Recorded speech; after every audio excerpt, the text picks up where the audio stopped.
All right, dozens of protesters arrested outside a Microsoft store in New York City, staging a sit-in while blocking traffic, that always works well, demanding the tech giant cancel its contracts with ICE. This is the price for business with ICE. This is the price for business with ICE. Well, our next guest warning them not to threaten a company that employs Americans, while pointing out if it weren't for ICE, thousands of criminals would be walking those same streets. Fox News contributor and retired ICE director Tom Homan joins us now with more. So, Mr. Homan, what is your reaction to these protests and strikes?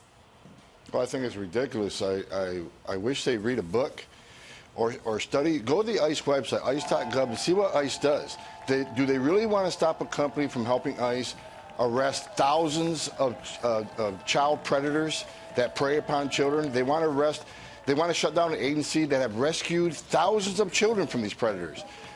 Shut down an agency that has seized enough opioids in this country to kill every man, woman, and child twice. Do they really want to stop the agency that stops technology from going overseas in the wrong hands, like missile technology that kills our warfighters? Or the second largest federal agency on the Joint Terrorism Task Force, we prevent a lot of terrorism from coming to this country through visa security program.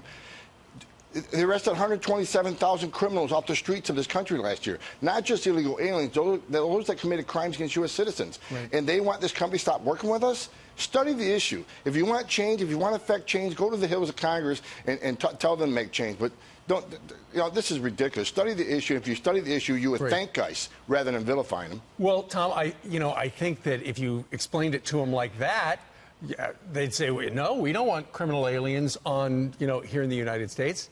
But a lot of them know exactly what ICE does, and yet they still do that. So why do they do that? What is their political agenda? Open borders. I mean, these people think people should be able to come to this country against our laws, which drives down wages, which causes, a strain on our social services, hospitals, schools.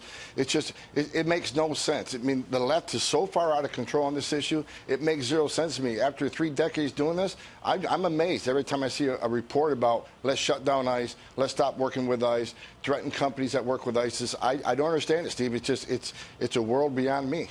So, Mr. Homan, of course, California is in the news again as lawmakers there in the sanctuary state of California, of course, just passed a bill banning private prisons and some ICE detention centers. So, as you know, ICE has had a hard time getting local authorities there to turn over criminal aliens and hold them with ICE before they can go commit more crimes and hurt other people. But what does this mean in terms of fewer ICE detention centers in that state?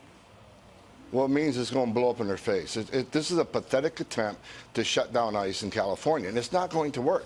First of all, did California study this issue, that 72% of everybody in ICE detention are in detention because Congress mandates it. Federal law mandates they be detained. So ICE couldn't release them even if they wanted to.